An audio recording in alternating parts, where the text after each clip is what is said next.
Click on the Users option from the left Settings menu and click on the Invite New Users link.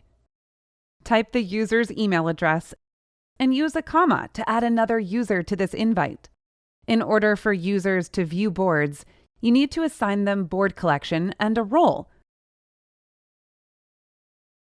You may also assign them to your existing groups.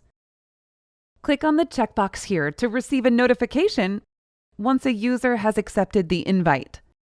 You may also use the option to create a user manually using Add User or bulk import users with a CSV import. You may download the sample file and fill it with the user's information. Once you upload a CSV or add users manually, they will receive an email notification that their account is created and they should change their passwords using Forgot Password link. Super Admin. Once users have logged into Kendis, you may prompt them to Super Admin by going to the Super Administrators area. Users with these rights have access to all the boards and administration settings. This right must be granted after careful consideration.